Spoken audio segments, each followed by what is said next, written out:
सर्दियों की आखिरी शाम थी। सूरज पहाड़ों के पीछे उतर चुका था और आसमान में धुंधलका फैल गया था। रवि ने बस की खिड़की से बाहर झांका। पत्थरीली सड़क, सूखे पेड़ और धुंध से ढके पहाड़। वो अपने गांव सोनापुर लौट रहा था, पूरे 12 साल बाद। उसने आखिरी बार यह रास्ता तब देखा था जब वह सिर्फ 17 साल का था, उसके पिता के देहांत के बाद। फिर वह शहर चला गया, पत्रकार बनने। आज वह शहर का नामी पत्रकार था, लेकिन अंदर कहीं एक अधूरापन था, जैसे कोई अधूरी बात पीछे छोड़ आया हो। बस गांव के चौक पर रुकी। रवि ने बैग उठाया और उतरा। चारों ओर सन्नाटा था। सर्द हवा में जले हुए लकड़ी की हल्की गंध थी। गांव वैसा ही था, पर किसी अजीब खामोशी में डूबा हुआ। अरे बेटा रवि। एक बूढ़ी आवाज आई। वह श्यामलाल काका थे, जो गांव के पुराने डाकिये थे। सफेद बाल, कमजोर शरीर, पर अब भी वही अपनापन। प्रणाम काका, रवि ने मुस्कुराते हुए प्रणाम किए। तू आ गया शहर से? अब तो गांव का नाम रोशन करेगा तू। लेकिन बेटा, तू उस तरफ मत जाना। कौन सी तरफ, काका? काका की आंखों में डर था। ठाकुर हवेली की तरफ। आज भी वहां अंधेरा ही रहता है। रवि ने मुस्कुराया। वो हवेली अब भी खड़ी है क्या? खड़ी है, पर अब भी कोई उसके पास नहीं जाता। रात में रोशनी दिखती है बेटा, जैसे कोई दिया जलता हो।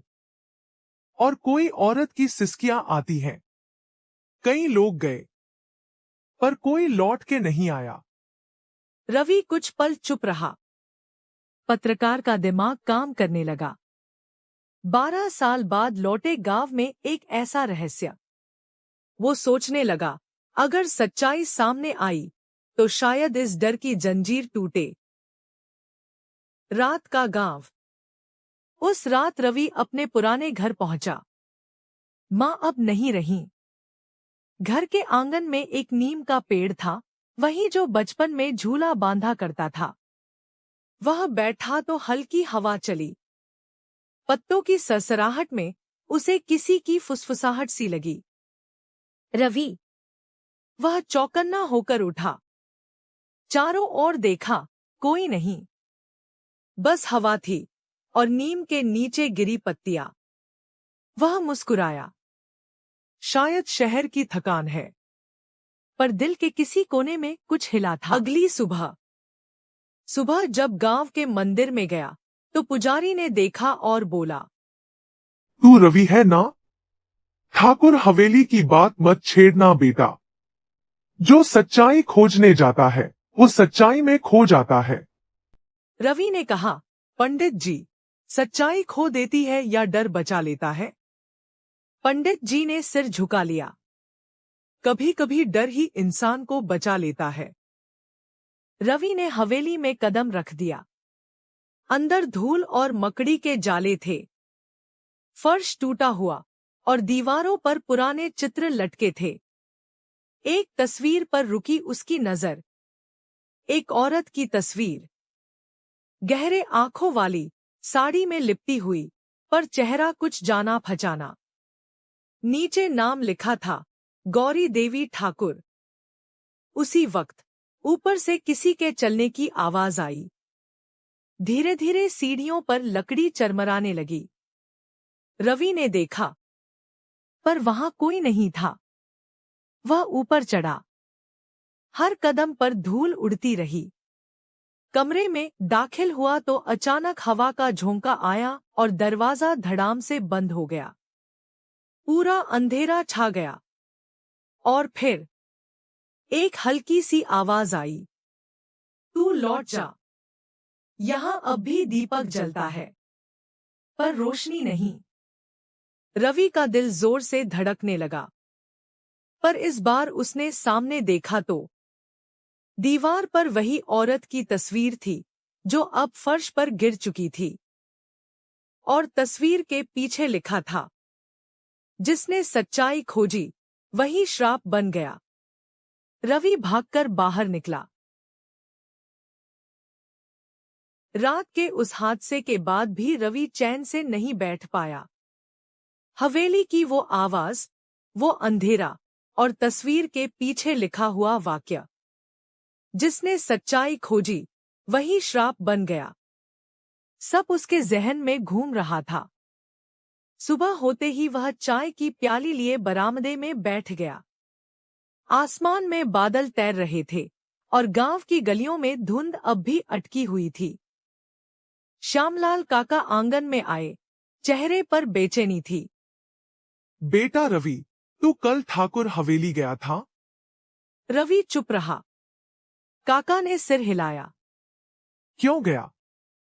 वो जगह इंसानों के लिए नहीं है। तू नहीं जानता वहां क्या हुआ था।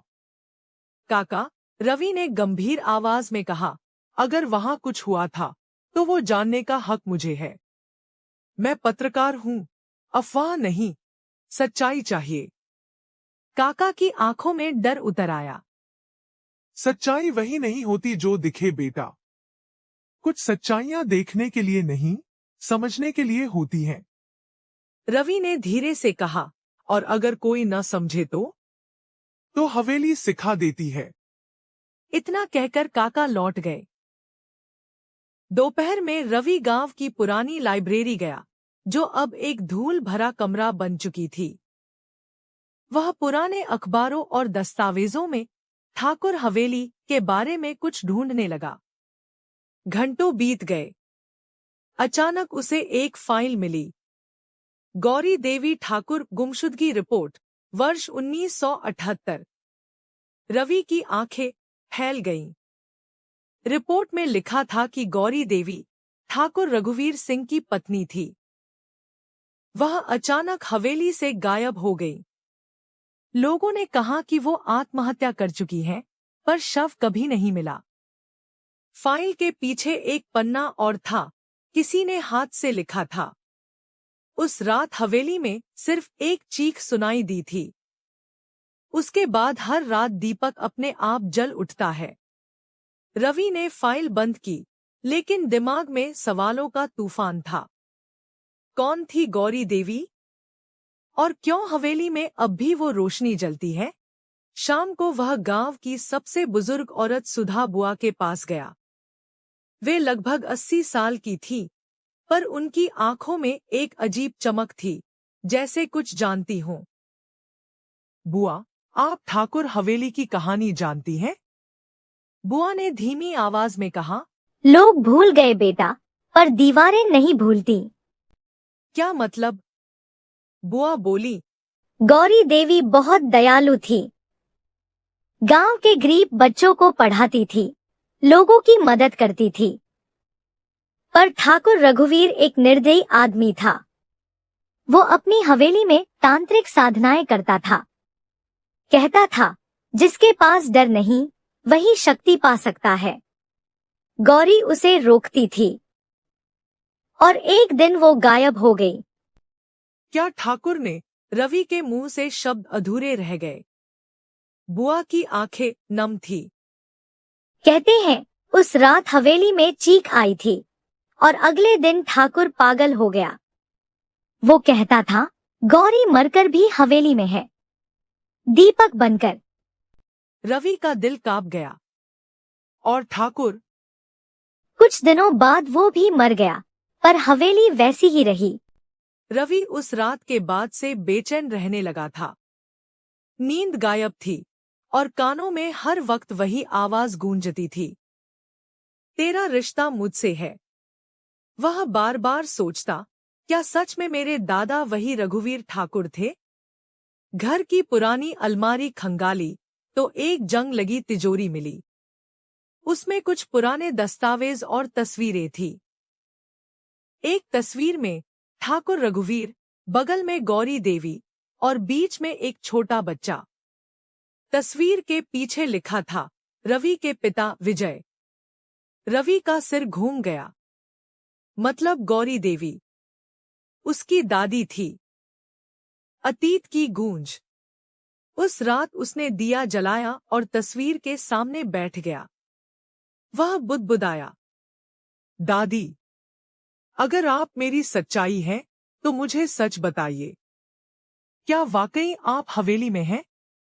हवा का झोंका आया और दिया कांपने लगा। पल भर को ऐसा लगा जैसे लौ ने हाँ में सिर हिलाया हो। रवि समझ गया, अब उसे हवेली लौटना ही होगा। हवेली का तहखाना। अगली शाम रवि हथियारों की तरह टॉर्च, कैमरा और हिम्मत लेकर निकला। गांव के लोगों ने रोका, पर वह ठान चुका था। हवेली पहुंचा तो दरवाजा पहले से खुला था, जैसे कोई उसकी राह देख रहा हो। अंदर आते ही उसे जमीन पर पुराने निशान दिखे, मानो किसी ने खून से कुछ खींचा हो। वहां एक गुप्त दरवाजा था, नीचे अंधेरा और सीढ़ियां। रवि नीचे उतरने लगा। तहखाने में गीली मिट्टी की गंध थी, छत से टपकता पानी और दीवारों पर कुछ अजीब मंत्र उकेरे हुए थे। बीच में एक छोटा सा दीपक अब भी जल रहा था, बिना बाती, बिना तेल के। रवि ने कांपती आवाज में कहा, गौरी देवी, क्या आप यहीं हैं? दीपक की लौ अचानक तेज हुई। कमरे में हल्की हल्की सिसकियां गूंजने लगी। रघुवीर ने मुझे यहां बांध दिया था। वो शक्ति चाहता था, मैंने उसे रोकना चाहा। उसने मेरे शरीर को मिटा दिया, पर आत्मा को नहीं। रवि ने कांपते हुए देखा, पर जो दिखाई दिया वह उसकी सांस रोक देने वाला था। हवा में एक आकृति उभरी, लाल साड़ी में लिपटी गौरी देवी की आत्मा। आंखों में शांति थी, पर चेहरे पर दर्द। तू रघुवीर का खून है, लेकिन तेरे अंदर मेरी सच्चाई है। तू ही इस हवेली को मुक्त कर सकता है। कैसे? रवि ने पूछा। जहां लालच ने दीपक जलाया था, वहां प्रेम की लौ जलानी होगी। और उसी पल तहखाने के एक कोने से पुरानी राख उड़ने लगी। दीवारों से खून जैसे निशान बह निकले। छत कांपने लगी। गौरी देवी की आत्मा चिल्लाई, रघुवीर आ रहा है, सावधान रह। श्राप की वापसी। अचानक तहखाने की दूसरी दीवार टूट गई। वहां से एक भयावह छाया उभरी, लंबे कद की, लाल आंखों वाली, जैसे आग से बनी हो। वो आवाज आई, तू मेरे वंशज को मेरी कब्र में क्यों लाया है? रवि पीछे हट गया। कौन? कौन है तू?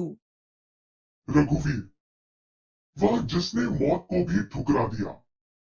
रवि समझ गया, यह ठाकुर रघुवीर की आत्मा थी।